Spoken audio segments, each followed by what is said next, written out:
May I have a motion on the approval of the wireless access points?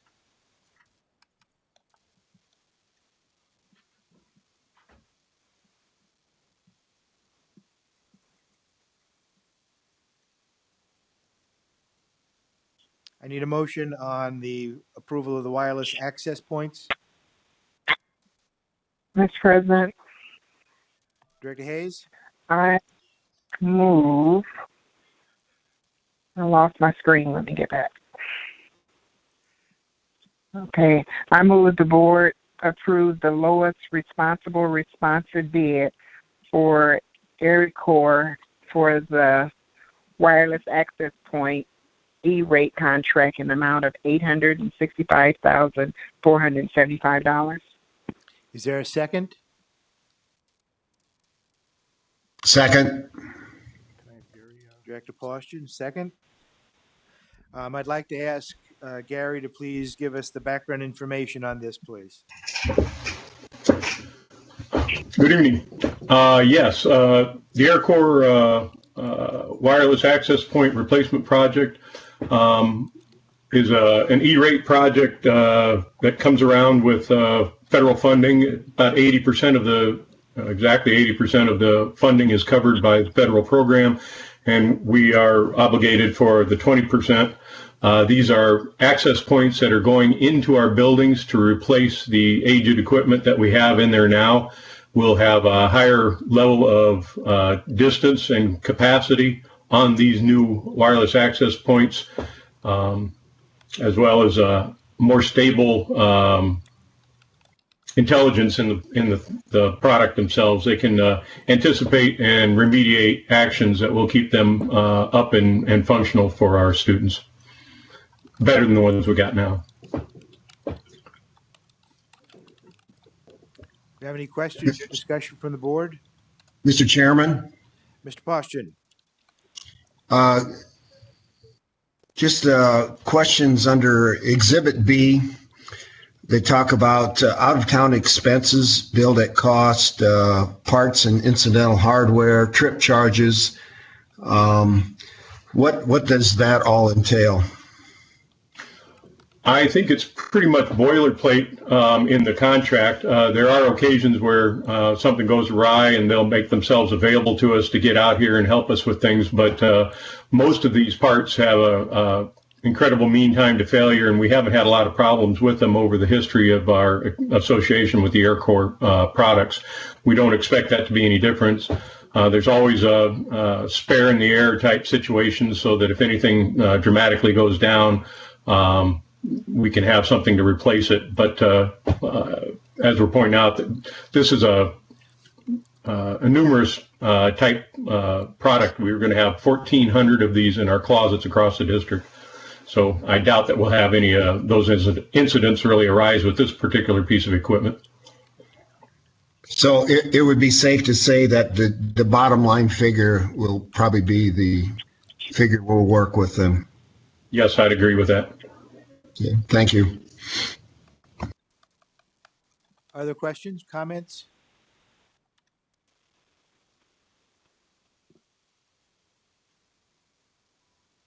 Then we'll move to the vote. Director Hayes? Yes. Director Poston? Yes. Director Klein Jerome? Yes. Director Mayfield? Yes. Director Beck?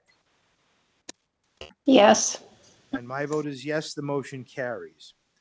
We have a discussion item on the MediaCom contract. I think you forgot Director Gosa.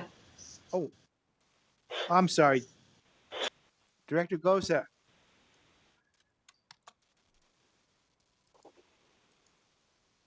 No. No. The motion still carries. Discussion on the MediaCom contract.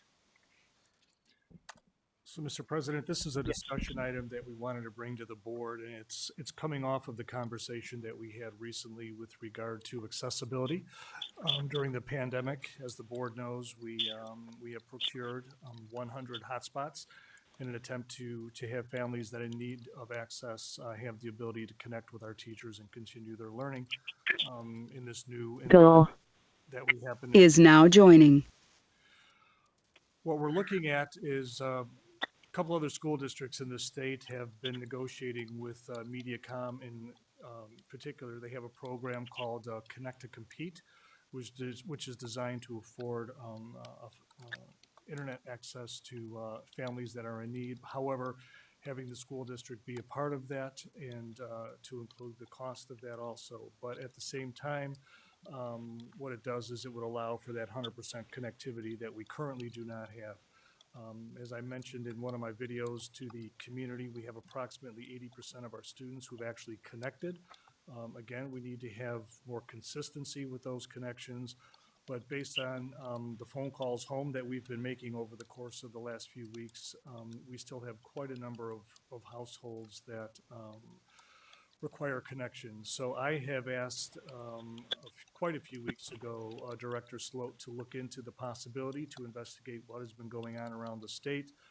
And you have in front of you the proposal that we would hope to bring to the board at a future date for approval, but wanted to make sure that we were able to answer any questions that you had. I know last time we talked about the hotspots, there were a number of technical questions that were beyond my technical expertise. So I will turn things over to Mr. Sloat, who can describe his efforts in terms of due diligence from across the state's perspective and the actual details of the Connect to Compete program as they currently stand. So Gary, would you be so kind as to give us a little bit of a history regarding the research that you've done into this program, and why MediaCom, for example, is the program that we have in front of the board today, and then the program particulars to include not only the accessibility and what it offers us, but also the cost of the district. So Gary, I'll turn things over to you, and thank you for your hard work on this ahead of time.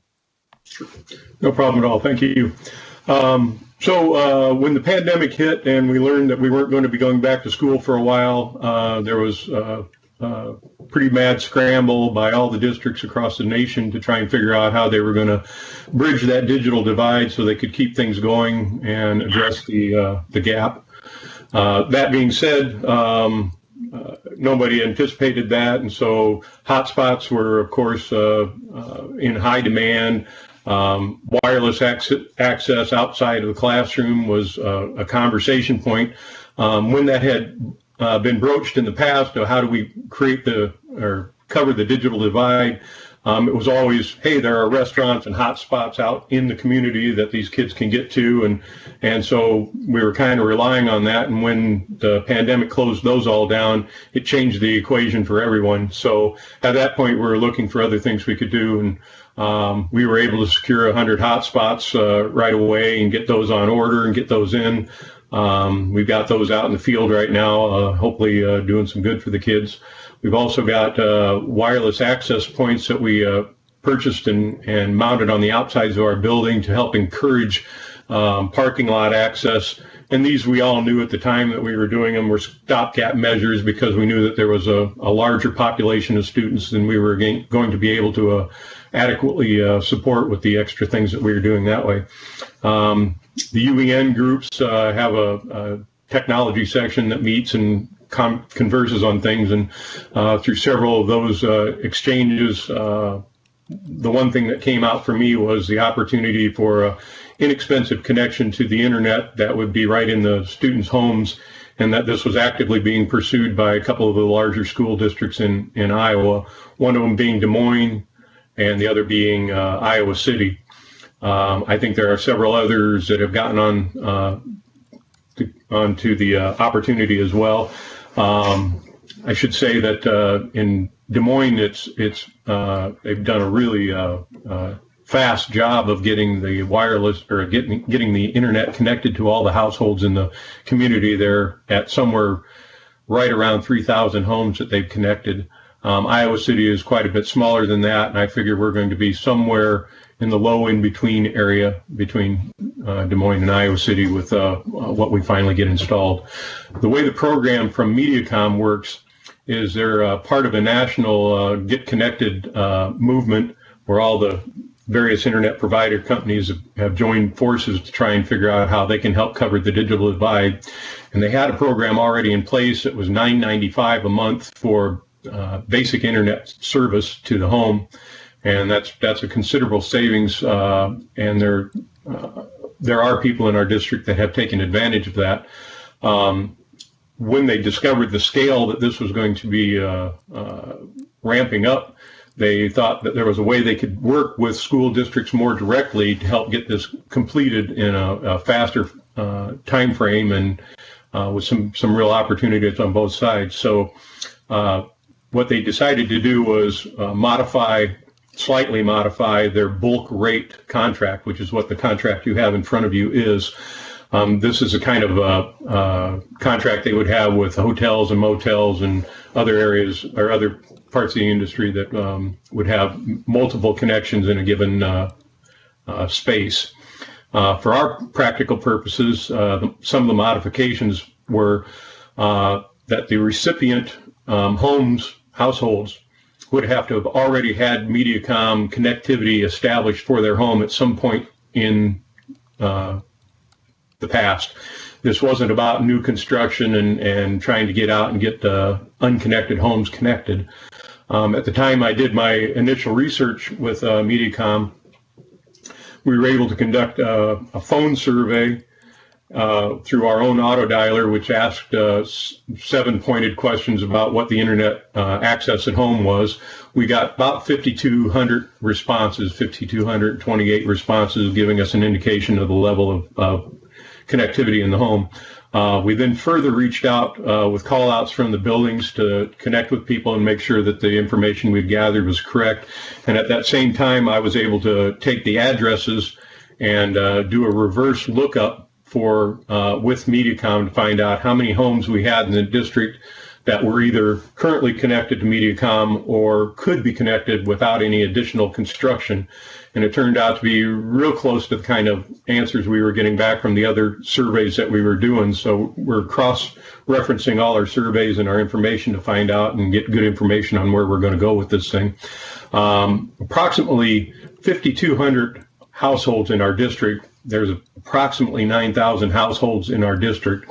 5,200 of those had already have Mediacom internet in their homes, according to the reverse lookup. That left about 3,800 homes that could be hooked up because they had previous Mediacom connectivity in those homes. So that basically, now we go against, we try and figure out how many of those 3,800 homes have other internet access, be it satellite, be it another competing company, be it Wi-Fi hotspots that they've worked with, or their own cell phone companies and that sort of thing. So there's a lot of reasons why they might not have a Mediacom connection, but could have. The other ramifications or the other requirements for getting a Mediacom connection is that you have to have a student in the local school involved in the free and reduced program. So that's one of the dictates of how to get people who are not connected. And that's basically it there. So given that, I expect we'll probably find, I don't know, anywhere between 500 and 1,500 homes that we could get connected with this very inexpensive means of connecting. It's also a very stable means of connecting. It's not mobile. It won't get forgotten or left or absconded. These are cable modems in a house, and all they provide is the internet service. The capacity of the internet service is 25 megabytes download and 3 megabytes upload, which exceed the national average for the needs for online education. The district itself, we're about 2 times the national recommended rate of connectivity, and this Mediacom connection is probably going to be 2 to 3 times that connection, based on the fact that it's individual and all the various homes and stuff like that. So I think it's going to be a really good program for us in helping close the digital divide. It's a 1-year contract, and we can start rolling this out when we have a set of addresses that we want to use to start getting this done. I guess I've talked a lot. I probably ought to be taking some questions at this point. I think before we, Gary, get to any questions that are technical in nature, obviously the other question that we'll get from the board is cost to the district and how this is going to be financed. And Claudia, I know you've been investigating with the other UEN districts that have either moved in this direction or are looking in this direction. Does the CARES Act apply, or what's the financial requirements and prognosis for this project? Yes, it is kind of the consensus of the UEN finance officers that I've communicated with that it would qualify for the ESSER, the CARES Act money. There are some different approaches from the different districts on how long the district will pay for the connection and at what point that responsibility gets turned over to the family. But for district cost, we do believe that it would qualify for the CARES Act funding. Thank you. Mr. President, be happy to take any questions from the board. Yeah. Any questions? Claudia, is there a certain time frame that we have to apply this towards the CARES Act?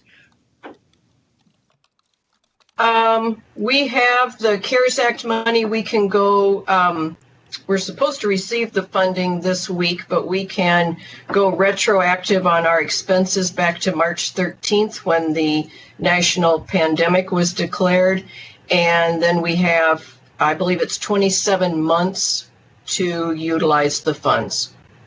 So if we would not agree to do this until July, till we knew kind of what fall looked like, we could still use the CARES money, you're saying? Yes, that's correct. And Gary, my question is, how much time would it be? A month and Mediacom could get it installed into these 1,000 homes?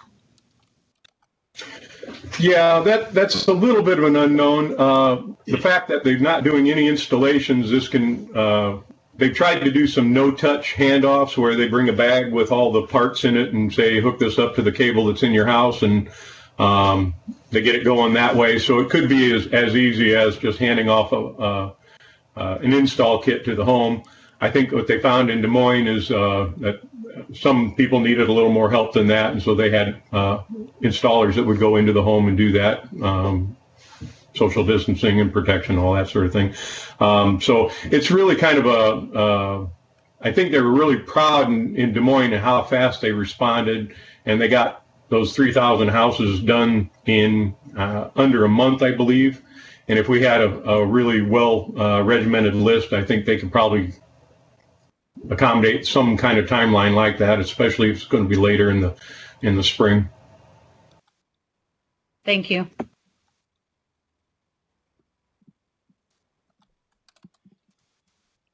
More questions, comments?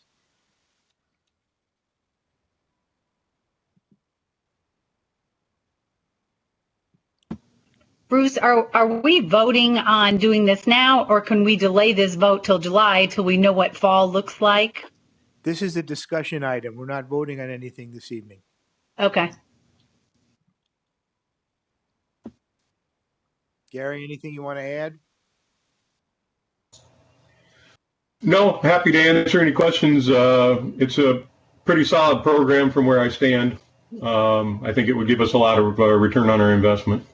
What would you say would be the timeline where we would need to take action so that we would be assured we would have these resources available if we don't, if school doesn't start on a normal basis? I always like lining things up with the calendar year, or excuse me, not the calendar year, the fiscal year. I would think that if we could have a decision, if this was something we wanted to do in the July timeframe, that would probably make us, that would put us in good position for the fall, whatever it looks like. Okay, thank you. Anything else? Yeah, Mr. Chairman. Director Postian? Yeah, I think we should act on this as soon as we can. I don't see any point in delaying this.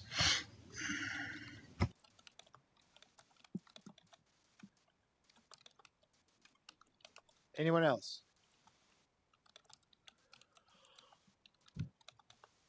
Well, that ends our discussion. Everybody can stay on the line. Yes, you can stay online now as we adjourn this meeting and begin our committee of the whole meeting, okay? So this special call meeting is adjourned.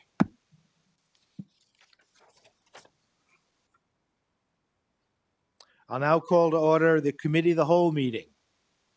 We have several discussion items for our committee of the whole meeting. The first one we have this evening is an update on the state board meeting, which was just, was that Tuesday? Thursday? Thursday. So I'll ask the superintendent to give us a briefing. Good evening, everyone. Two items from the state boarding. First, we knew going into this meeting that one of the primary purposes of the state administration was to onboard 3 brand new board members and provide them with a history of Davenport and our situation as to why we're in front of them. And I would say that the vast majority, probably 90% of the meeting, even more than that actually, a percentage of the meeting was based on Ms. Williamson walking the board through the history of Davenport, from the first initial complaints that were received from the department and working its way through the phase 2 citations, to also include the support that has been offered to the district, to include Dr. Schmitz, who has been with us for a couple years, to include Dr. Lane, who is in addition as a superintendent and board resource. And again, the goal was really to onboard those 3 new board members so that they had an opportunity to have an in-depth understanding of the history of why Davenport is reporting to the Department of Education. That history also included a fiscal history, to end with our most recent SBRC meeting where we received relief for the SBRC. Talked a little bit about our goal and our hopes and our budget decisions that we've made recently, which are all designed to provide us with a positive unspent balance moving forward and hopefully have those financial concerns in the rear view mirror. So again, most of the time was spent in that context. Ms. Williamson did allude to the fact that there was a state visit this past February. We spent quite a bit of time talking about crisis response and youth violence prevention. That was a very consuming topic during the time that they were here. There was also a community survey that was administered during that time, and the results of that survey are available.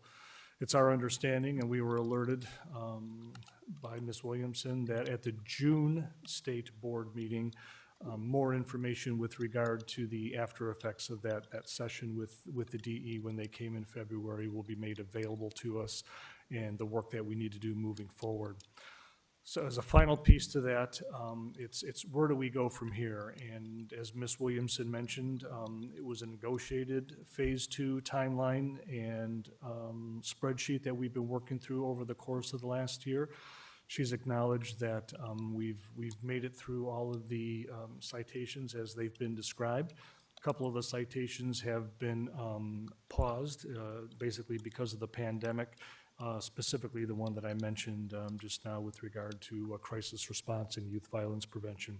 That will uptick very quickly as soon as we have an opportunity to do that. But at the June board meeting, we do expect a report from the district, the state administration with regard to the survey results and what do we do next with our national experts moving forward from a state board meeting perspective. So a long meeting, but the meeting was long because there was a very long story to tell. But I know, Mr. President, you were watching also, if you have any additional comments, but I believe that's an overview of the state meeting, and I'd be happy to take any questions. And the one thing I would say, the tone of the meeting, the tone of the board members were a lot different compared to the meeting that we were at a little over a year ago. Much different tone, more pleasant tone.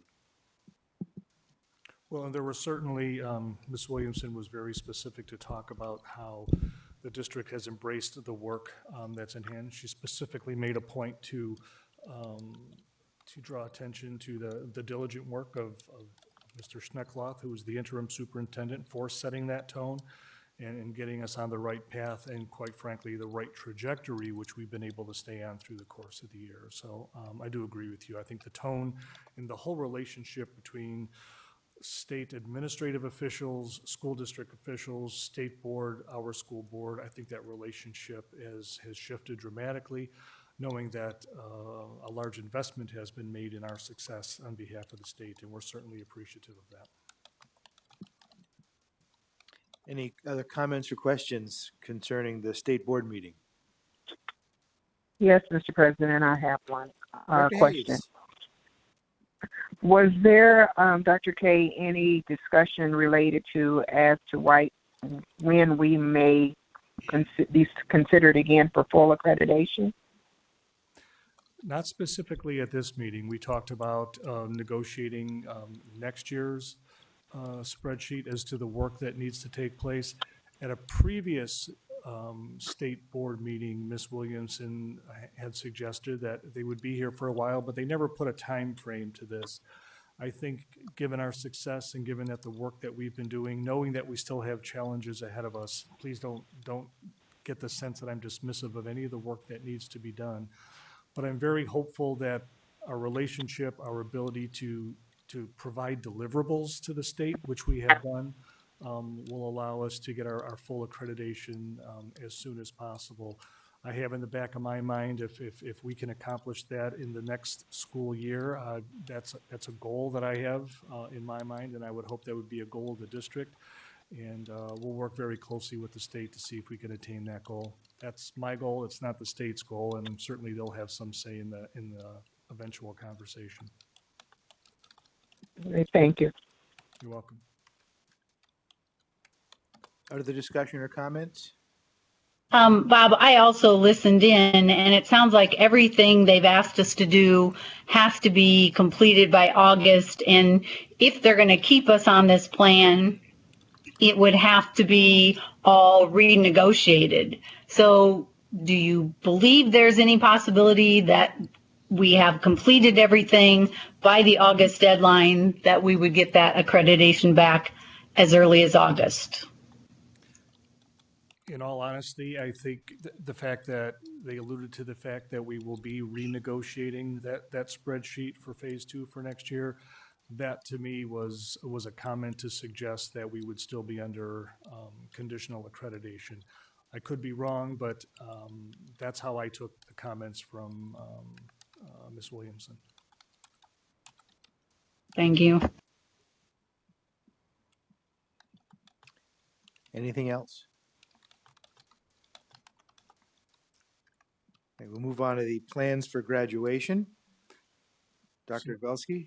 So members of the board, members of the public, and especially our members of our senior class of 2020 and their families, I do have good news to share. We have finalized an agreement with KWQC where we will have a digital graduation ceremonies for each of our 4 high schools. Each of those ceremonies will be 1 hour in length.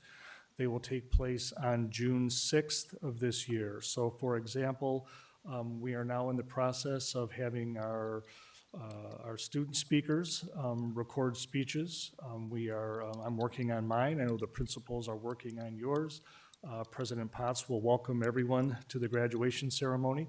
KWQC will provide a host for the program and introduce the program to the community. I don't have the exact times for each of those graduation ceremonies, but the format for the graduation ceremony would be certainly a welcome from Director Potts, perhaps an opening statement from the principal.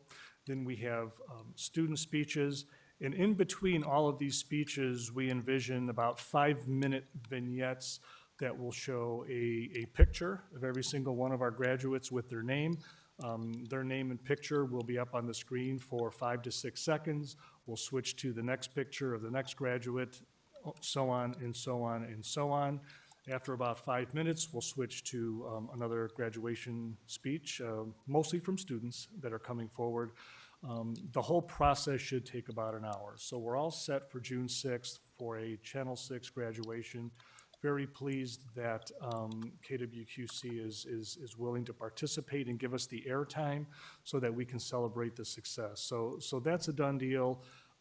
Starting tomorrow and Wednesday, all the videos are being sent to TAG Communications. TAG will bundle all of those, send them to KWQC, and then their production department will put on a very polished made-for-TV event, which I think is something that the families will appreciate. It's the best we could do right now, knowing that we can't have students walk across the stage and have an arena full of family members, which I know everyone would appreciate and look forward to. We're keeping in our back pocket, we've reserved a date on July 19th for the Tax Slayer Stadium in the event that, as I said before, if the world gets back on its axis and the health department said it's safe for us to meet in some way, shape, or form face-to-face, that perhaps we can have an adjunct to our online graduation where perhaps we could do something face-to-face on July 19th. We've reserved that space. It could be a celebration. We haven't designed a program for that yet, but certainly holding that in our back pocket just in case we have an opportunity to get together in face-to-face and again, celebrate the success of our class of 2020. So June 6th, we will have our graduation ceremony broadcast on TV. It will be taped, so but every graduating senior will have their 6 minutes of fame on television across the entire Quad Cities, and we'll have an opportunity for that, as well as our student speakers will have an opportunity to give their speeches. So it'll look and feel the same. It'll just be peculiar because it won't be in person and it won't be live. And be happy to take any questions. I know Mr. Scott has been working with the principals. Mr. Scott, anything to add with regard to the planning from a school perspective? I understand that we finally got the green light for this last Thursday. Quite a bit of work has been taking place since then. Any update from your perspective heading into the next couple of days? No, I just want to give a ton of credit to the principals. They're just doing a ton of work over these next few days trying to get this organized. I know there's some development time for the TV station, so we're excited about the opportunity because, as we cross our fingers for July 19th, we don't want to put all of our eggs in that basket alone. So we're excited about it. Great. Thank you. Be happy to take any questions from the board, Mr. President.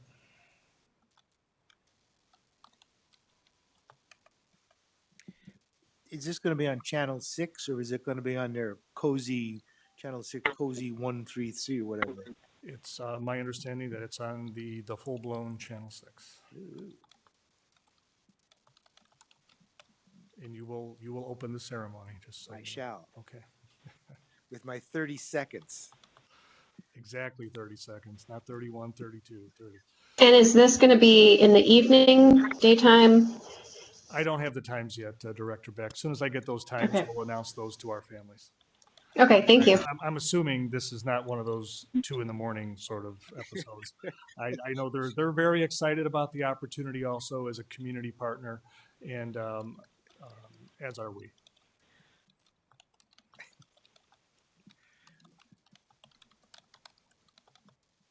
Maybe it'll be just before Saturday Night Live. I don't think it'll be prime time. Live from Davenport. Any other questions concerning the graduation or comments? We can move Just on. a quick comment. I'm happy that we are doing something now, which is really great. But you said that there was 1 hour for all 4 schools, and I'm trying to figure out how that'll work out with Mid-City usually having 30-ish and West having so many. How would that time work? But again, we're still in the planning phases of it, so I'm sure they'll figure out how to work through that.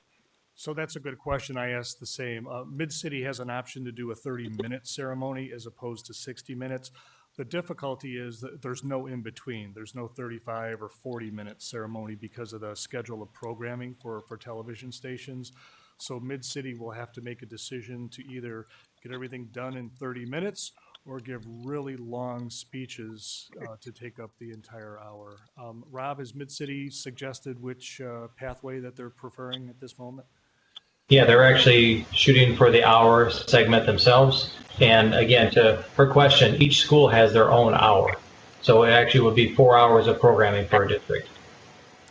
Right. And it'll be Mid-City's decision on how they'd like to handle it, but they're being offered an hour.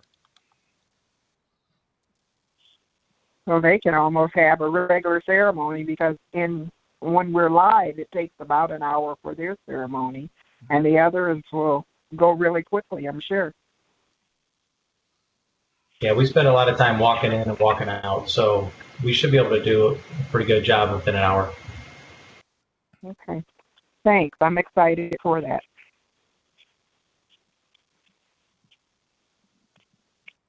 Anything else?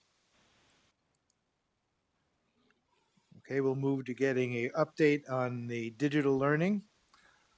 So as you can imagine, digital learning has consumed the majority of our conversations as well as our workload across the entire system for the last month and a half. That digital learning is evolving each and every day. First of all, I would be remiss if I didn't congratulate everyone in our system that has been participating in this particular process, from the central office curriculum department of really helping us frame with the executive team the work that needs to be done, coming back over spring break and pulling some of the big pieces together so that when the teachers returned, we had an opportunity to start, laying the groundwork for their training. I would also like to compliment we have our CTT group that has come together, that has helped drive our expectations for staff so that we can roll out this digital learning platform in a responsible way. And what I mean by responsible is if you go too fast and overwhelm the system, it'll break down and fall apart. However, if you take it entirely too slow, we're not meeting the expectations of our community and the learning, and it's dragging along. We did a survey of our entire staff this past week, asking them, how is this gone? What do we need to do better as an organization so that we can continue to improve in a digital learning environment? Knowing that there's a possibility that we may have to continue a digital learning environment going into the next school year at any point during the next school year, whether that's the beginning of the year, middle of the year, end of the year. We just have so many unknowns as to what this is going to look like. The phrase that I keep utilizing with the team is, we're hoping for the best, but we're planning for the worst. And for us, we want to make sure that our digital learning platform come next August, September, is 100% capable of meeting the instructional and learning needs of every single one of our students at every single grade level. We are using this fourth quarter as our opportunity to really ramp up the learning of our staff, to ramp up the learning of our students and parents to get comfortable with this new digital learning platform. As a result of our survey, we found that despite all of our professional development efforts, which have been video work, lessons that they've been able to take, I shouldn't say hands-on, but sort of elbow-to-elbow mentoring from a digital perspective with other staff members. I'm pleased to say that 90% of our staff are feeling comfortable in a digital learning environment, and our goal is to get that to 100%. So good work to everybody who's put the diligence, the teachers into getting into Google Classroom, understanding all of its capabilities, reaching out to their students, making sure that they're reaching out back to them. It's been quite the challenge for all of us, and I couldn't be more proud of all the hard work that's taken place in a very short period of time. So again, our goal for the rest of the remaining few weeks that we have is to continue to get better at what we do, get better at offering lessons to our students, get better at knowing what the capabilities of not only Google Classroom are, but what digital learning capabilities can look like in the future, and start learning that and take advantage of our summertime, knowing that we're going to have some sort of enhanced return to learn summer platform to work off to continue to hone our skills as a top-notch digital learning platform school system. So we're excited for that opportunity. appreciate the feedback of all of our teachers who are letting us know how we're doing and what is some of the PD. We want to make sure our professional development is directed towards the needs of our teachers so that we can help them right at the point of where that needs happens to be. And again, thank you to them for doing the survey. Thank you for the team that's actually putting together it's called the expectations team. There are about 17 individuals that are principals and teachers, and they meet practically every day, making sure that our digital learning platform is gaining momentum and building to a point where we will be 100% efficient on our digital learning platform in very short order. So I'm very excited for the work that's been done. There's more work to do, but when you consider the amount of how far we've come in the last 6 to 7 weeks, it's absolutely been incredible, and I couldn't be more proud. Our goal is, as I said, to be 100% capable by the start of the next school year in all facets of our learning operations. But I'd be happy to take any questions with regard to where we are with our digital learning platform. I've asked the entire administrative team to join this meeting. We have our associate superintendents who can speak to what's happening at the elementary, the secondary level. We have student supports on hand. Don't have someone specific from the curriculum department, but we can certainly answer any questions that are out there. My goal tonight was to make sure that we can answer any questions that the Board of Education has for us that you feel are pertinent to the community, knowing that we are still getting many questions and there are still unknown. So I'd be happy to conduct the next few minutes as a Q&A with the board, Mr. President, and include the entire administrative team in those answers. So, questions from board members, please? Mr. President, Director Poston. Dr. Kowalski, what kind of feedback are teachers getting as far as participation? Do you have any kind of percentages or numbers so we get a feel for, from a voluntary standpoint, what kind of participation that we're getting? So as I mentioned a little bit earlier, we have approximately 80% of our students that have made the effort to actually connect with us, which is an important piece. The piece that we need to do a much better job, and I know we will when we're in a required platform and when our teachers are more well-versed individually in managing Google Classroom, is to make sure that we have consistency in that instruction on a daily basis. So for example, of a student who might be in an algebra class, right now it's not algebra every single day of the week. And what we're hoping to do is to build that consistency so that when we start talking about the 2020-2021 school year, our hope is to have that online learning platform, if it's needed, resemble a regular school day, whereas you had your schedule as a student and you had your courses to attend to that day, you would attend to all of those courses on that particular day. That's the piece that we don't have in place right now. We do have the synchronous and asynchronous learning with regard to embedded videos, as well as live chats, as well as office hours. But where we really need to take things to the next level, Director Poston, is to make sure that our students are connecting to their teacher every single day. That's not happening right now, and that's the piece that we're trying to ramp up as quickly as possible. Did that answer your question? Yes, thank you.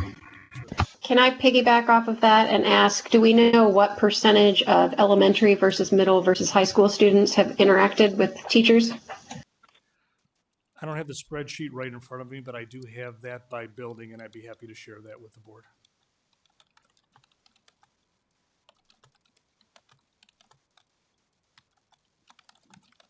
Mr. President, Director Gosa. I have a few questions. So you said 80%. Now that could just be a student logging on to the Google Classroom and then not getting on. Is that correct? It could be a student logging on to Google Classroom once or 50 times. Okay, so we don't know. I guess myself being a board member, I would like when the actual school year ends, is to have like a spreadsheet or whatever presented to the board. This is how many times we're actually, I guess, because I want to know how many we actually reached. I don't so much, yeah, they logged in one time. I want to know if was beneficial to go with the recommendation of the voluntary versus, like you had just said, if we did the required, we would have way more participation. I just want to, because if we do have to do this in the fall, that's good information for the board to have. The other thing, if you're going to give an update like this, I would like to have like at least a couple teachers involved with the discussion, because unless our administrators are actually in the Google Classroom with them to kind of report back, because I just kind of want an idea from them on like maybe one that's getting a lot of participation versus one that's not, so we can kind of figure out what the disconnect is, so to say. I'd be happy to have, at our next regular board meeting, we can have a presentation where we could bring in some teachers if you like. Yeah, I just think it would be beneficial to get some input from them, because they're the ones that are actually like in that part of it, talking with the students and stuff, just to kind of see what the engagement is, so we get a better understanding of that.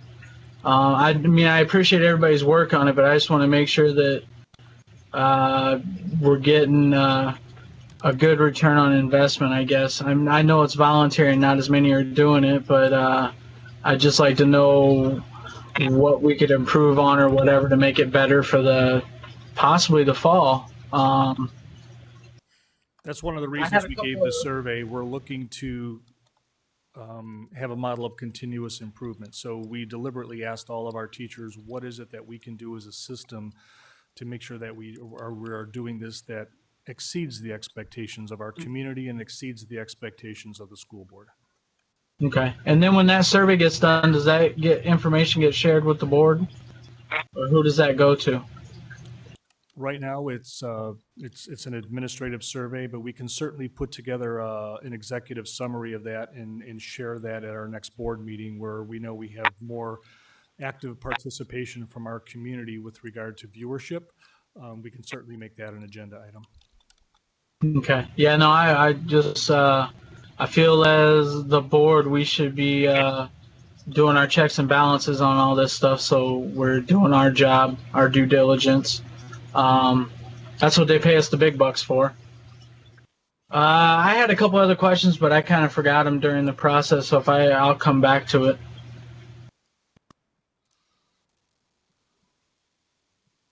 Anyone else? Okay, it was alluded to a little bit earlier, but I do have a couple questions regarding the required learning. I appreciate everything that everyone's done. First of all, it's been challenging for everyone to kind of switch gears and prepare to assist our students as much as we can. But my question is, we have no idea when this pandemic will end or what's going on with it. Are we gearing up that come fall, if we're still in this situation, that we can go to required and provide our students with what we need? What are we doing in the event to pretty much have our plan B in place in the event that this lasts longer than what we anticipate? That's an excellent question, Director Hayes, and I won't even call it Plan B. I'm going to call it Plan A. We are planning on a scenario where the state would require us to be in a required platform, so that we would be grading materials, having students interacting with their teachers every year, and students accumulating credits for the courses that they are taking. So we are planning and if it has to be 100% digital, we are planning to be ready for that, so that we could theoretically be a 100% online school system if it is required of us. Okay. Have you heard anything more from the state regarding the start date? You were anticipating possibly August 10th, and I know in the past we've had to wait until after the fair, and I think we decided on the 24th maybe. Have you heard anything more about those dates? Right now, it looks as though the 24th is the date that would be allowed by the legislature. However, I do know that the legislature is coming back into session in June. I've had conversations with a number of the legislators who represent our district.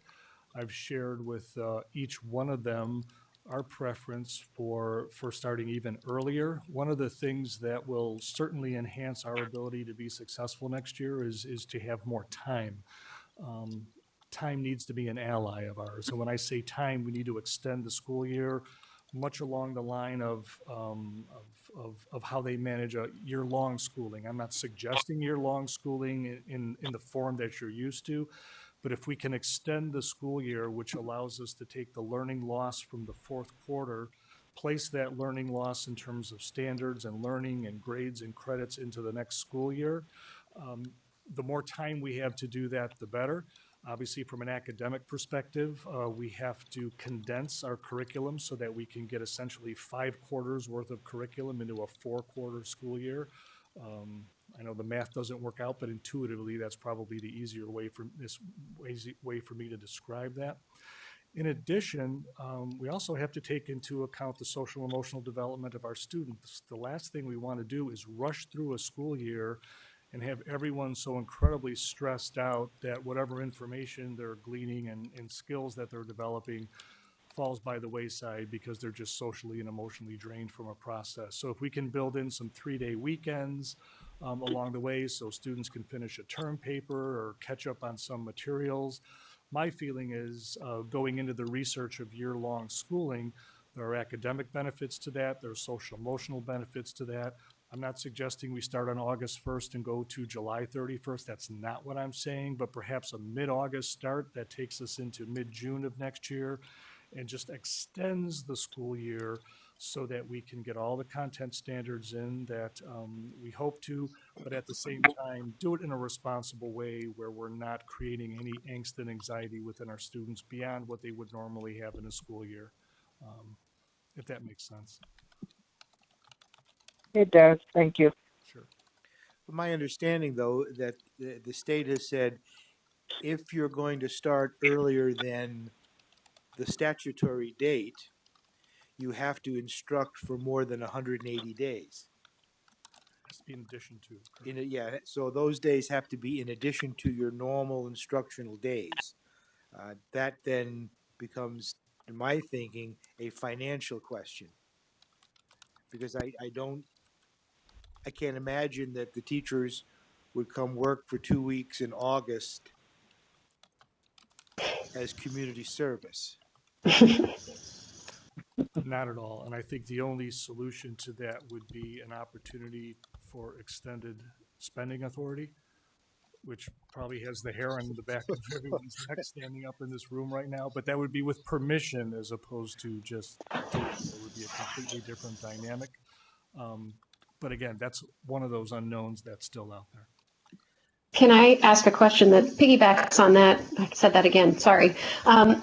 So I know you said we were not allowed to use CARES Act money to pay for teacher salaries if we started earlier. Is that correct? That doesn't appear to be the case right now. Claudia, do you have any new information today?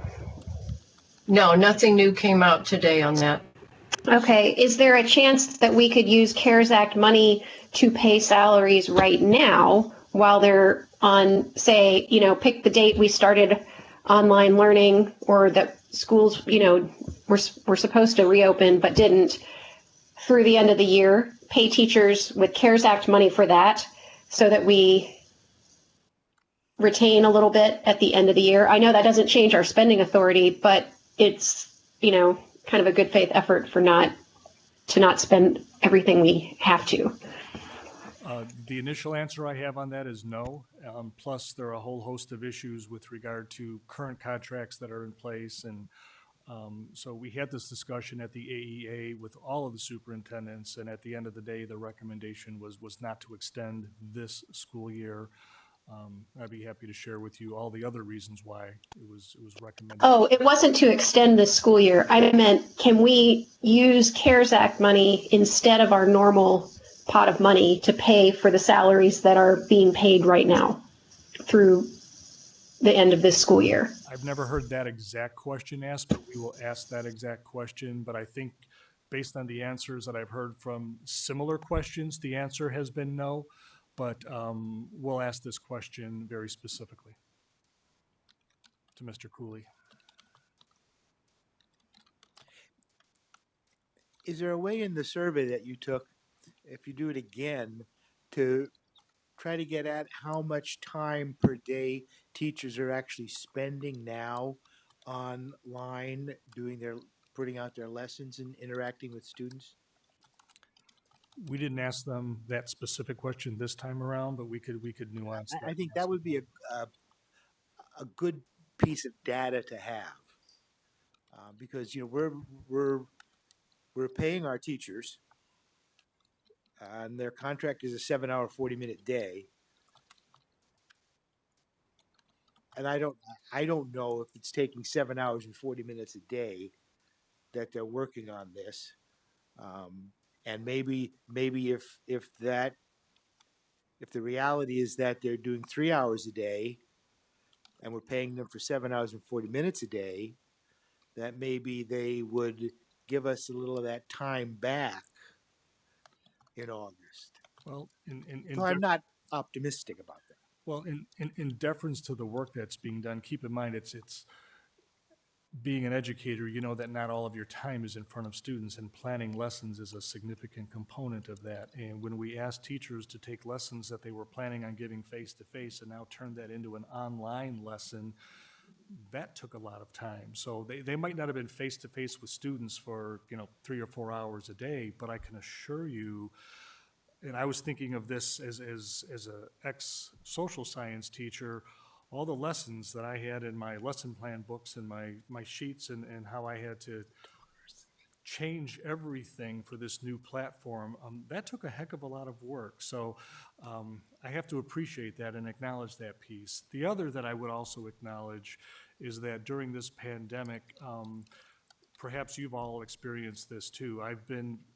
Every day there are Zooms and Google Meets, and I'm watching dogs running around in the background. I'm watching, children asking questions of their parent who's in the middle of a Google Meet who's saying, "Not now, honey, I'll talk to you later." So, there are family responsibilities too that interrupt that process. It's not as efficient as it used to be. And I think we just have to be mindful that we are asking a lot. Yes, we're paying them, but I personally think our teachers are delivering.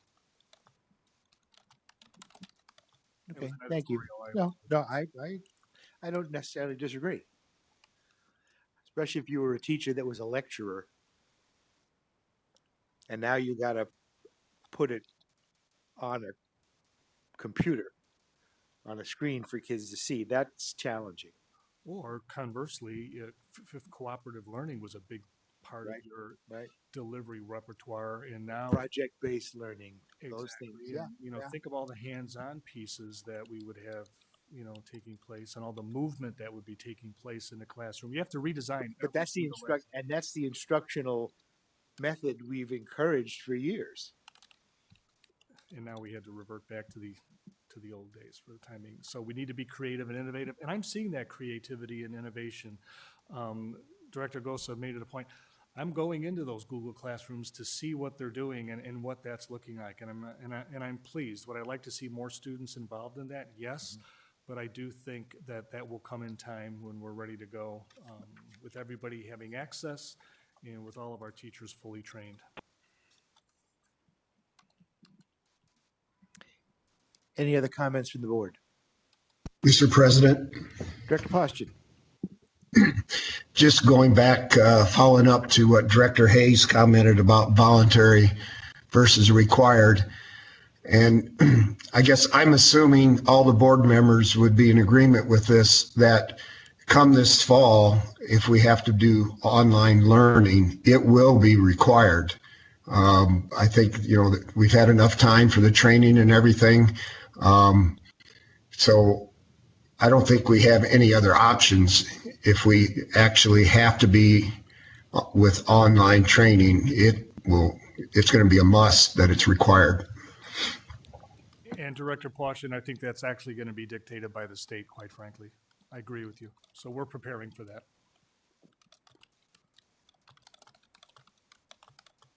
And this is a good segue into the last item on our agenda, the 2021 school year planning. So I alluded to some of the pieces, but I'd be happy to have any team members jump on board with this. So when it comes to 2021 school year, we know that this current fourth quarter that we're in, there's learning loss that we just cannot account for based on the way we're interacting and the work that needs to be done. We are going to take that learning and shift it into the next school year, which means we need to condense and truncate and be very, very efficient with regard to all the standards that we have to hit at all of our grade levels. Now, it's going to look differently at different levels. So, for example, I know the high schools, and again, this sounds very unintelligent, but they're looking at a 5-quarter system so, to get that done. So when our students come back, whether that's August 24th or whatever date that happens to be, that would be the start of what is our current fourth quarter. And they will have an opportunity to get their grades and to get their credits for what would have been this fourth quarter. So all our freshmen, sophomore, and juniors, as well as our middle schoolers, have a chance to accumulate that learning and all the lessons that need to be that we didn't get to this particular quarter. They will get that for the first quarter the next year, and then shortened quarters the rest of the year by week, but to continue the next 4 quarters as if the school year was a regular school year. But they wouldn't be 10-week quarters. I know they're researching it right now. Mr. Scott, just can you give us a little high school perspective before I ask Mr. Schnaden what they're thinking about from an elementary perspective? And again, we're brainstorming. We don't have the return to learn plan. We don't have the entire framework. We have the framework from the state, but we don't have all the details as to what the requirements are. But right now, we're pre-planning what that year could look like. And I know the high schools themselves are not only the principals, they're working with their teacher teams to determine what that could look like. Rob, could you give the board any update of some of the things they're considering for the next school year?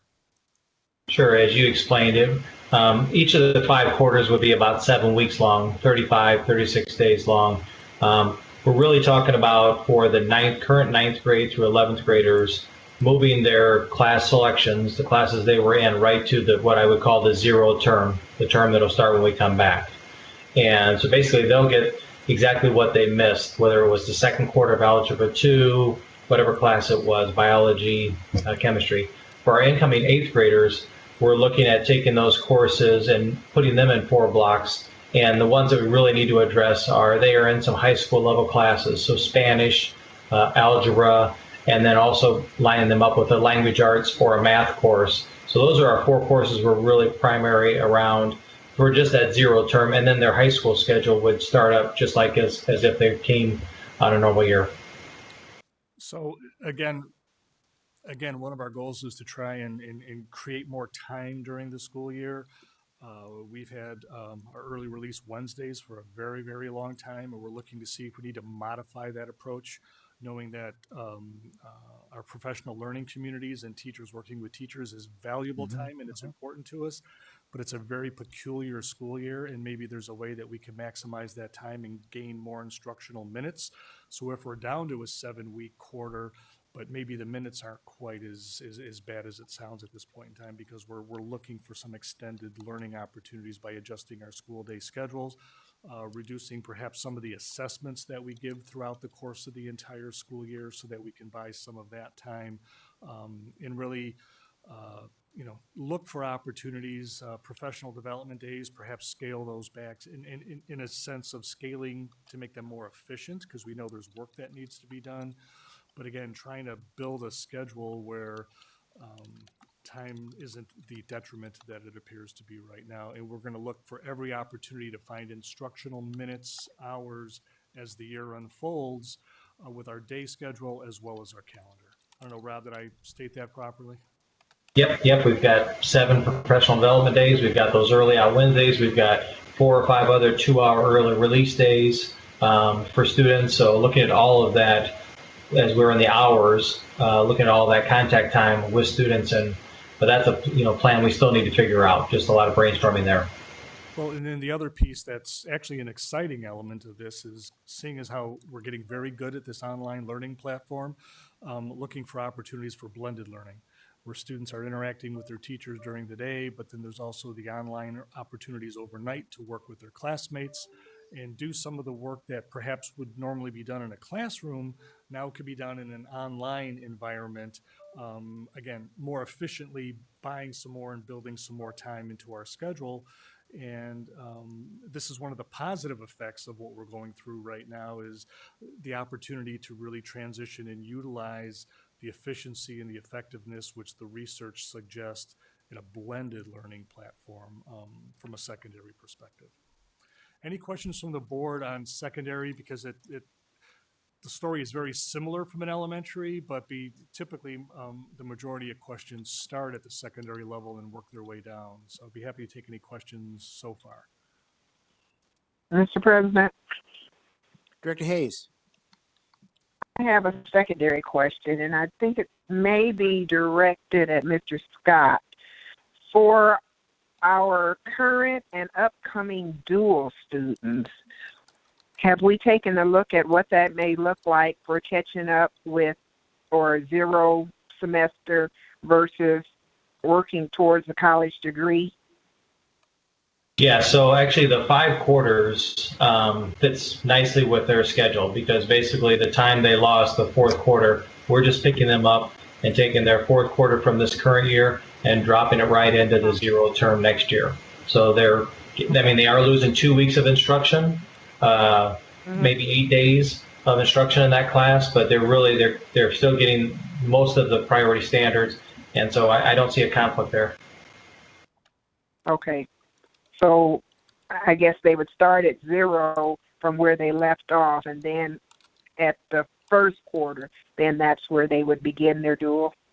Yes. So like an incoming 8th grader would actually allow them to take, an 8th grader coming in would allow them to maybe get an elective course out of the way, a PE class, a health class. So there would be some, to actually put them ahead of schedule a little bit for an 8th grader, there could be some advantages for them. Okay. Thank you. Rob, would we drop the final schedule in the high school? So we have discussed that. We haven't made a final decision on that, but we have discussed what we could do to streamline that and have that on a 1-day activity, or have that during a normal regular schedule, 1.5-hour block, so that we don't lose that instructional time. Okay, thanks. Anyone else, please? Mr. President, Director Gosa.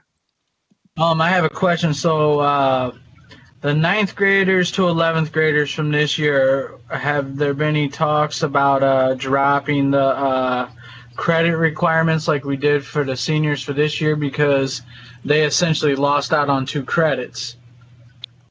Yeah, and if we choose to go to the 5x7, they actually are getting to replace those 2 credits they lost this year. So they won't lose out, they won't miss out on those. Doesn't mean there won't be a couple conflicts, and it shouldn't be a discussion for us next year about whether we should reduce it by 1/2 credit, but I personally believe that they'll be able to get to their 26 credits, because next year, instead of having the opportunity to get to 8 credits, they're going to actually have the opportunity to get to 10 credits during the year. That's with this 5-quarter thing, right? Yeah. But we don't even know if that's going to be in the cost for us to do that, correct? Well, actually, I'm building within currently my draft model is I'm building it to within the current amount of calendar days we have. So on a normal teacher schedule that they would have had 185 days, I'm building that 5 quarters within that 185 contract days. Okay. Thank you.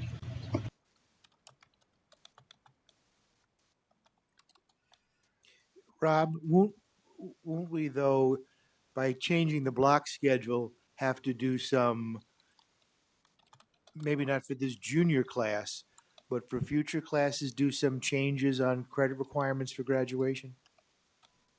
I don't think so, as I think everybody actually, there will be an advantage for our incoming freshmen, because they're actually going to get an additional 2 credits in high school, potentially, that they wouldn't have the opportunity to get.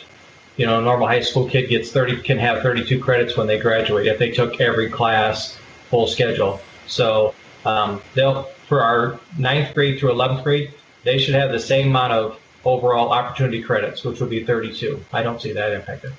So are you proposing that this 5-quarter deal will be a permanent addition to our deal? Or, No, we should be, in my plan, we should be caught up by the end of next year. Those 10 credits would allow us to be back on page by June 4th of next year, 13 months from now. okay, but then the current 8th grade in the junior high, next year's 8th grade, when they go as freshmen, they will not have the advantage of getting 2 credits in a 5-quarter system, correct? So are you talking about the I'm current talking 8th the graders? 21-22 school year. Okay. The freshmen in 21-22 won't have the opportunity to get those additional 2 credits. Yeah, but they would just be back on our normal procedure. Our normal procedure would have been 32 credits. They'll still have the opportunity to get all 32 in their 4 years. They're not losing out. Okay. And All right. those students will be 8th graders this year, so they'll have the benefit of Okay. a full 8th grade this year and be ready for Yep. 8th grade. Okay.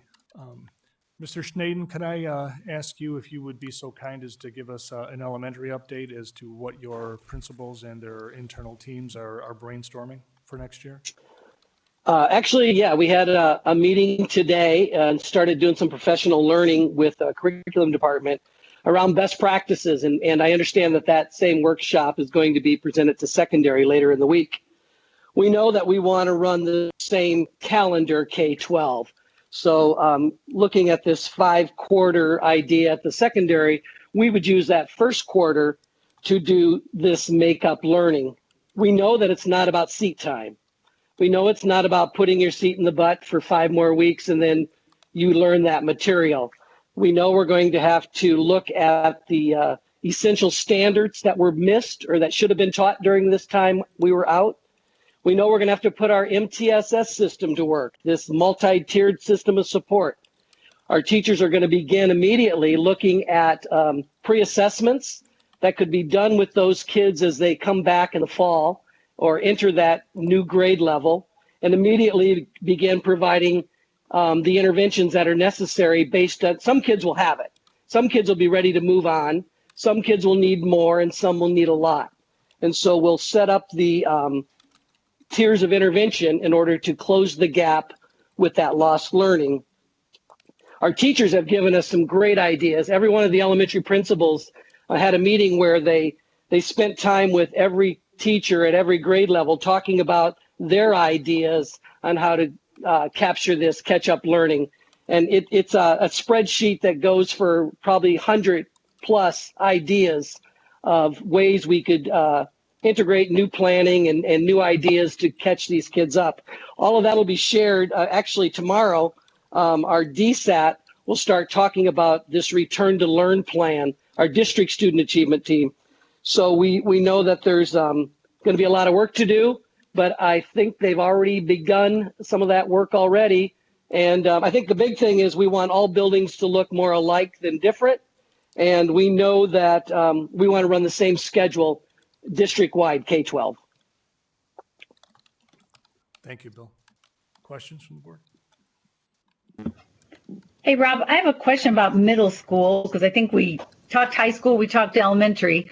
So would a 7th grader next year take 0 term as a 6th grade and then on term 1 do 7th grade, or like how are the middle school? I see the benefit or what we're doing with high school. How are we flipping these middle school kids to redo what they lost and then go on? Sure. I think Bill hit a lot of great points in talking about evaluating each student, but we're really looking at the first semester being 20 weeks long and the second semester being 16 weeks long. So we've put in an extra 4 weeks to identify the losses for students as they're growing from 6th grade to 7th grade or 7th to 8th grade. So our hope is for the middle schools is by the time we get to January 29th and the first semester is over, we've caught the kids up. And then we just have a shortened second semester of 8 weeks and 8 weeks for those 2 quarters. That's our current plan. And I think Bill brought up a great point also as far as reaching out to the teachers. We had about over 350 responses from the 7th through 12th grade teachers in a survey that gave us a lot of feedback on how to move forward as leadership. Thank you.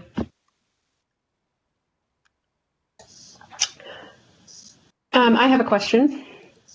Allison?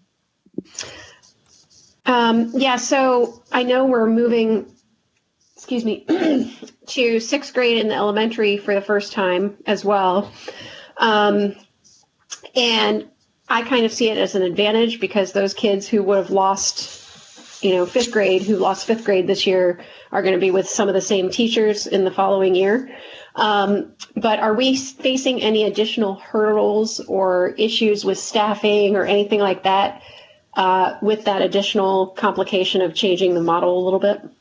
So Mr. Schnaden has been overseeing this process and just gave a report to the administrative team regarding this transition. Bill, could you just share your comments with the board, please, regarding that sixth grade transition? Yeah, we've been working on that quite a bit actually in this shutdown time. And I feel pretty comfortable in saying that all of the staffing is in place. The schedules are in place. The grading is in place. The curriculum has all been looked at. We worked on guidance today, and I think we have a meeting set up with Mr. Schneckloff tomorrow. That's the last piece, I think, in terms of the curriculum. When I say staffing's in place, everyone has been moved from the middle school, and the people from the pool have been placed in classrooms. We have a lot of openings at the elementary school across the board for new hires, and those were all posted today, and principals will begin hiring next Monday to fill those. But I feel like our transition is in really good shape. We're still working on things like intramural and band time to make it look more like it did in the past. But those are really the two things that are hanging out there right now. Okay, and then I guess my other question would be for new hires and actually for summer school. Normally we have some summer school sessions. Are we doing that this summer? And anyone who's being hired new, what types of things are we putting in place to make sure that the professional development involved with both the online learning and with all of these cultural changes that we've been making are going to be covered without taking up too much time? There's certainly a lot of work to do for any new hire that's coming on board this district, regardless of whether there was a pandemic or not, with all the pieces that we have moving in place. We've been very fortunate as a district. We have a very robust peer mentoring program that has allowed for not only the assimilation of new hires to the regulations and roles and responsibilities of a new employee, but also from content perspectives within our departments and grade levels. They also have mentors for that. I will tell the board that tomorrow we are spending approximately 6 hours of individual interviews with our HR department candidates that were recommended to us by Hazard Young and Atia. Very excited to bring on board an HR director that can help with some additional ideas from a creativity and innovation standpoint, knowing that summer's going to look a little bit different. Our return to learn plan, I know we'll have a more robust summer school schedule associated with that. But at the same time, we do realize that we have to put an even greater emphasis on the newer teachers that are coming on board, given the fact that they're used to coming in at a particular grade level, but now they're coming in to remediate last year's grade level learning loss and then start this year's grade level. So we know there's going to be extra work, but we have a mentor staff that is that excels in this process, and we'll be leaning very heavily on them for their help.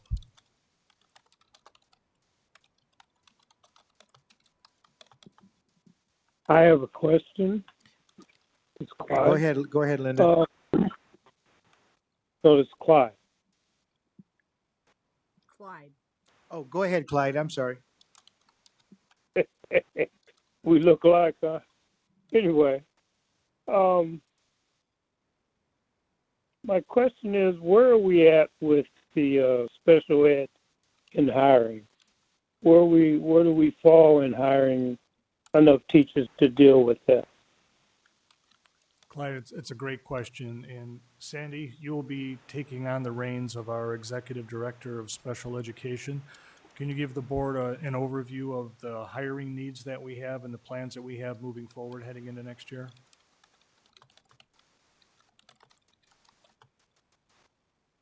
Is Sandy on there? I don't think she's on. She's not on the list.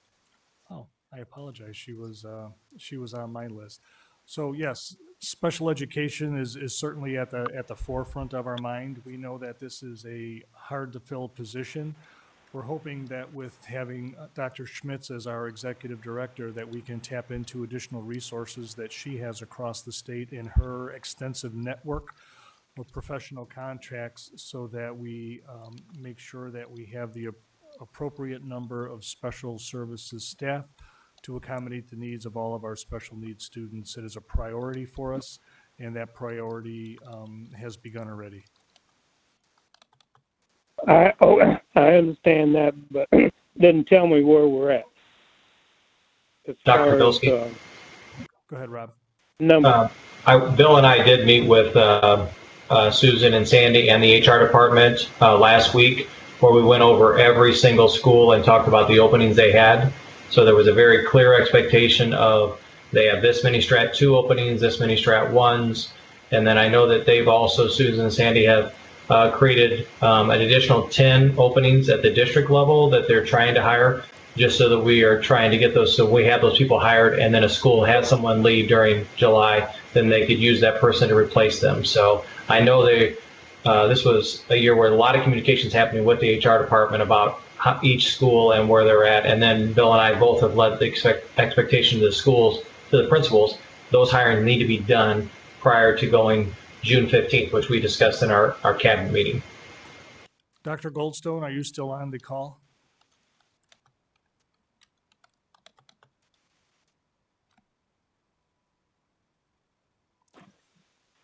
At the next board, Mr. Director Mayfield, at the next board meeting, I'll make sure that Dr. Schmitz and Dr. Goldstone didn't drop off our meeting. And we'll be able to answer that question in much greater detail. Okay, thank you. You're welcome. I apologize for the inconvenience. Not a problem. Anything else from the board? Mr. President? Director Gosa. I guess I have a couple questions now. I thought of them. One just kind of came up, and I was going to make a board request on this anyway, but is there a way, I guess, to give the board the information on how many vacancies you foresee that we are going to have, and what your steps are to make sure they are filled? And with all the discussion going on, I appreciate all that, but I would like to see your strategic plans on how you're actually going to get something done, what you're going to do to obtain those goals. Because, I mean, we can talk about everything all day long, obviously, right? Strategic plans can evolve and move on, but I would hope that you guys have something written down somewhere that you could share with us, that I see it right there in writing. Hey, this is what we need to do. This is what areas we need to work on. Especially with going into next year, school planning and everything like that. I would assume that, especially with having a new director of special ed, I would assume there's a game plan for that. Has it mapped out? You're going to be moving the keystone thing, so there should be a plan for that. I hear a lot of talk, but I never see a strategic plan, and I've asked about this stuff multiple times now. So I'm going to ask again, and hopefully we see something like that, because at the end of the day, we're the ones on the hook if we're not making sure that stuff's getting done, and we're not actually doing our due diligence and checking on things. I feel sometimes when we ask for things, they're not given to us, or we get kind of held off and other things come up, and I understand that, but I would like to see some strategic plans on these things, what you actually plan to do. I mean, we can talk about it all day long, but I want to see it written down on something, that we have something that we can kind of monitor the progress on how things are going. So there's really two pieces to that. If you're talking about a district strategic plan, that is a process that should involve the school board in goal setting. And I know that that's something that was interrupted as a result of the coronavirus. You were in the process of having board workshops, and we were in the process of discussing board goals and district goals. That, as you know, would be part of a broad strategic plan. With regard to all the programs and initiatives, we have plans for every one of those. You heard, for example, Mr. Schnaden give an oral report as to what the plan was for the sixth grade transition. You've heard an oral report of what our brainstorming plan is for heading into the next school year. We also have a program plan for the students that previously were at Keystone. Those aren't strategic plans, as you know. Strategic plans are much more broad and comprehensive, but we certainly have initiative and program plans for each of the identified areas of need that we brought to the board's attention, not only during our budget cutting process, but also I've been the superintendent now going on 10 months, and I would certainly like an opportunity to share with the Board of Education what I've learned this year in terms of priorities for the district and needs that I see as the superintendent.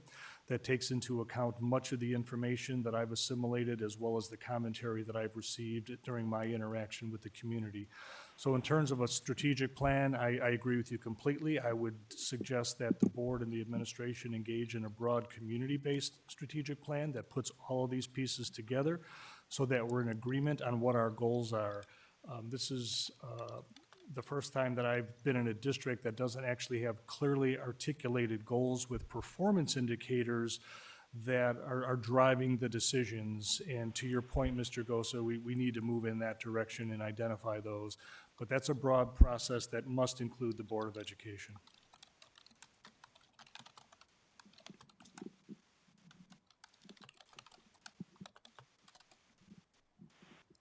Any other comments? Bob, when do you see that teachers are going to be allowed to go in, close down their classrooms? I'm really concerned about, especially like Keystone, that is totally moving buildings, Creative Arts Academy the same way, that it takes quite a while to box up your classroom and move it to another location. Do you have an idea about when that can happen, and will they get district help in moving it, or is it all up to the teacher? I'll answer the last part of your question first. It won't just be up to the teacher. And I share your concern. I have 2 conversations per week with health department officials where I ask them, are we at a point where I can start creating broad-based community movement? And let me explain what I mean by that and how they answer that question.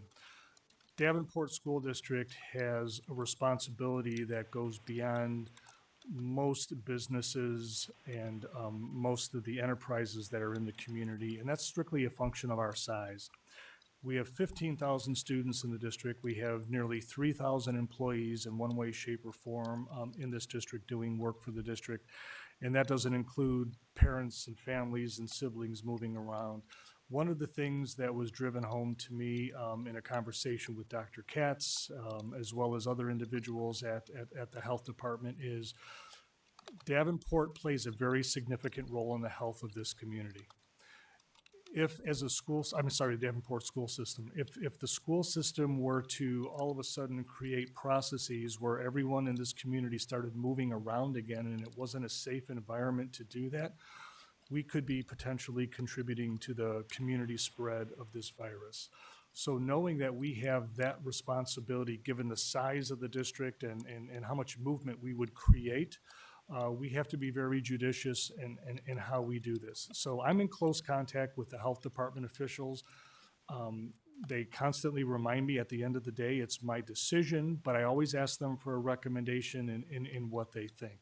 My hope is that we can, in very small numbers, groups of 5 or 10, start having teachers going into buildings and start breaking down their classrooms. Give them a chunk of time on how to manage that. And since it's such a small group, we can utilize perhaps some of our paraprofessionals to help an individual teacher break down a classroom. But I would like to get that started sometime in about a week or so. Is now joining. If I get assurances from the health officials that it's safe to do so. It'll be a science-based decision.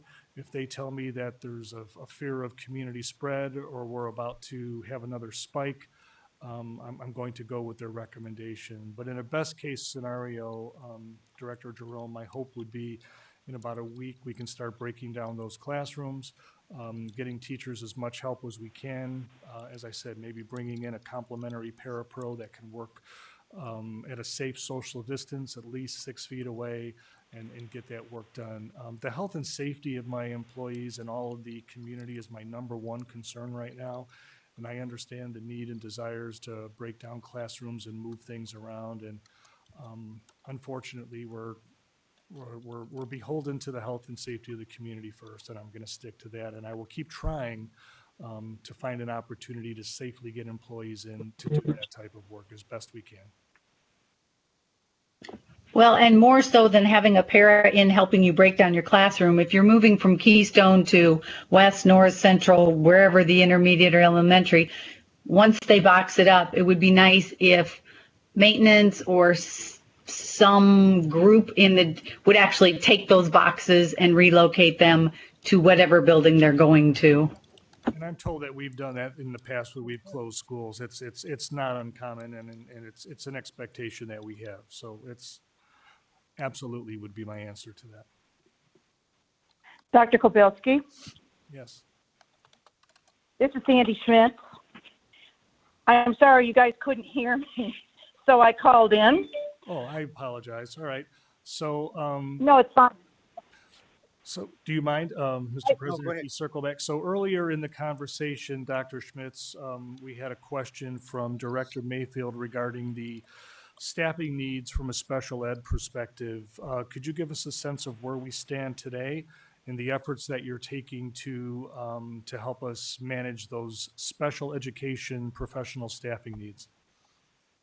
Yes, I apologize that you weren't able to hear me, but I really did want to respond to the question. We have actually been recruiting special education teachers from the colleges who are graduating, students that have a special education endorsement that's been interrupted slightly because of the COVID-19 closure. But we've been trying to actively recruit. We don't want to end up in the same place we were last year with a lot of vacancies. Of course, Davenport has always had a lot of special education teachers, so it's not it's not always a matter of not having enough teachers as it is dispersing those teachers in the proper way. And so Susan Downs in particular has been working very, very carefully with making sure that buildings are appropriately staffed with not only the teachers, but also the number of paraprofessionals that they will need. Not to say that we won't have vacancies, but I think in some ways we're in a little better shape because of overstaffing in the past. In relation to Keystone students returning to their home schools, we have IEP teams meeting right now to determine what's the most appropriate placement for those students back in their schools. We are creating classrooms that are restrictive in nature as those at Keystones were. We are placing them in buildings that have the best location for those classrooms.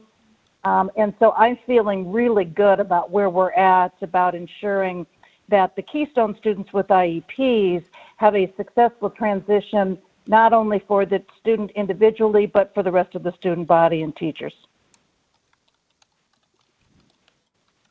Thank you, Dr. Schmitz. We have any other questions or comments? Mr. President, I got one more. Go for it. Is there a game plan in place, I guess, like over the summer to get our staff the training they need for the online learning? Because I know in a few meetings you have stated that some of them weren't quite up to par with things, and that's kind of why the process has been slow and stuff. So just to be kind of preventative going into the fall, is there a game plan for that where we get everybody up to the same level? So right out of the gate, if we have to, we can go right to the required and everybody is on the same page. That's an excellent question, and we're actually engaged in that process right now. Our goal is to spend the next few weeks of this school year making sure that any teachers, as I mentioned a little bit earlier, there was still about 9% of the teachers that felt they were just a little bit uncomfortable. Now, uncomfortable does not mean that they weren't competent. It just means that it was a new environment. Our goal is to make sure that we target our professional development and our support to where the need is. We have extraordinary educators here that when this pandemic hit and we had to go to a full online learning platform, they ran with it and had no issues. And it was I think I used the phrase before, they were like ducks to water. They just jumped right into it. We are now utilizing those professionals and those educators that are very well attuned to a digital learning environment and a continuous learning environment platform to support the teachers that need that support. We're not going to wait for the summer for that to happen. That's actually taking place right now. Okay, well, that's good to hear. I thought before you had stated that quite a few of them weren't up to par with doing it, so that's why I just wanted to make sure. I wasn't by any means saying that they weren't competent with doing it. I was just going on the information we were getting. Yeah, for many of our teachers, it was a new environment. They had never been in Google Classroom, and it took a good 2 to 3 weeks of training to get them comfortable and up to speed as to how to use that platform. They've all been trained in that, and as you can imagine, any sort of training, some of them are, it's a bell curve. Some are exceptionally good at it. The majority are in the middle, are doing it very well. There are a few that just need a little bit more hand-holding, and we're going to give them that hand-holding to make sure that they're successful so that we get to the point where we skew the bell curve and everyone's exceptional at this work. Is it my understanding is that the secondary teachers, 612, have had 4 or 5 years of training on Google Classroom? Right, but it's been the utilization rate over the years. Some have used it more than others and are very comfortable on that platform. Some have not been using it to the extent that others are, but right now our expectation is for everyone to be very comfortable. Well, one of the things that'll change next year, and perhaps we should talk about this as a final piece to that secondary conversation. Right now we have large secondary classrooms where students are sort of jumping in and there's one teacher that's sort of the primary teacher. Do we pay the electric bill, Claudia, today? Or we haven't moved in a little while. Next year, we know that the state has already been giving us instruction and some advice on the fact that every single teacher has to have their classroom in place. And it's not going to be a team-taught approach where one teacher is going to take 6 or 8 of the, or 9 or 10 of the sections of U.S. history. It's basically every teacher is going to have to be in their platform, connecting with their kids as if they were teaching their kids on a daily basis, face-to-face. That's going to be a significant growth piece for us, which is the next professional development challenge that we have.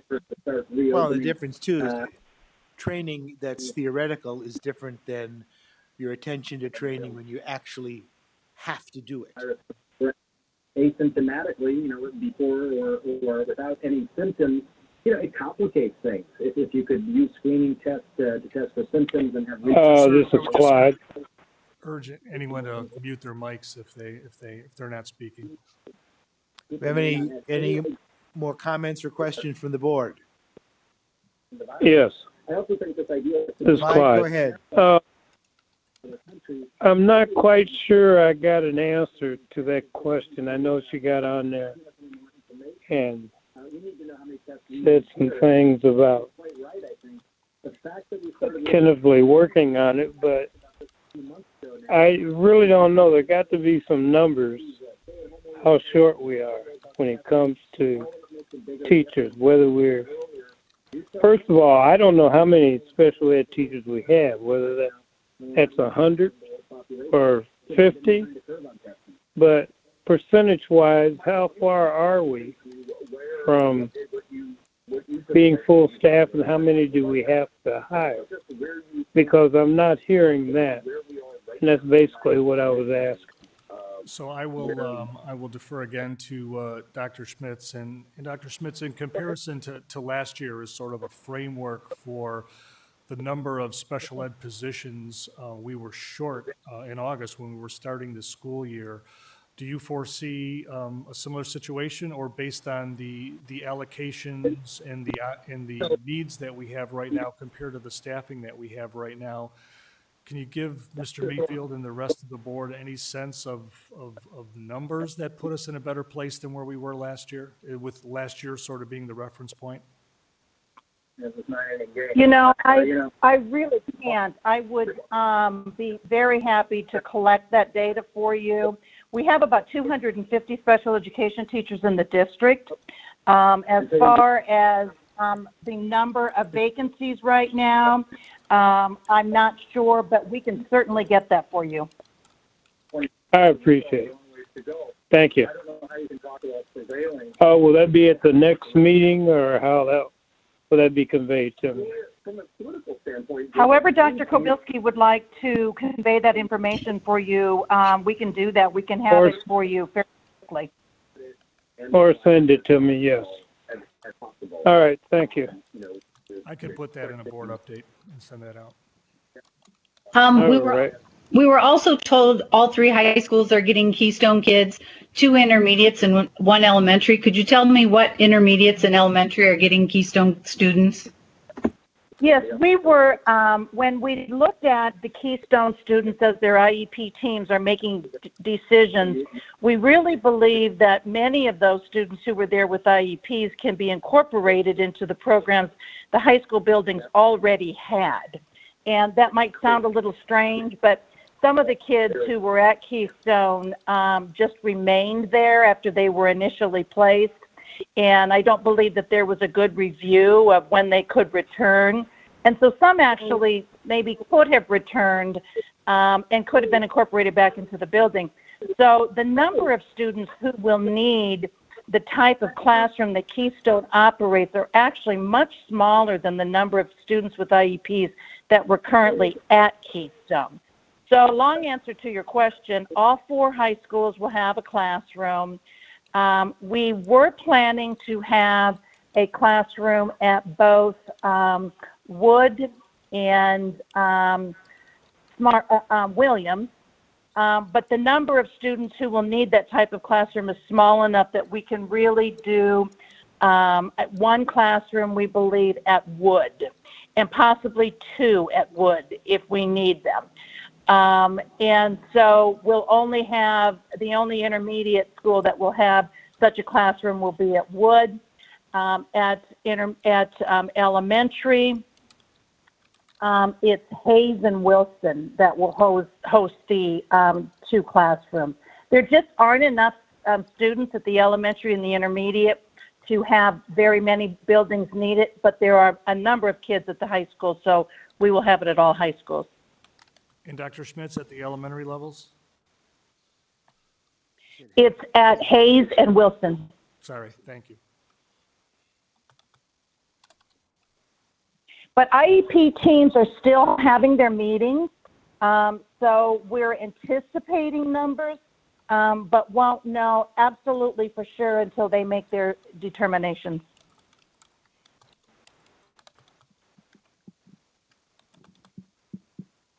Anything else?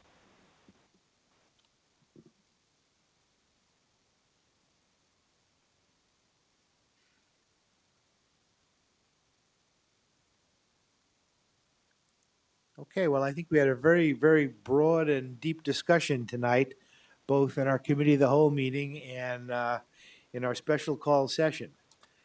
I'm appreciative when everybody speaks up, asks their questions, and shares their opinions, because that's an essential part of us functioning as a board. Hearing no more comments, I'm going to adjourn the committee of the whole meeting. Thank you, Mr. President. Nicely done. Multiple people are now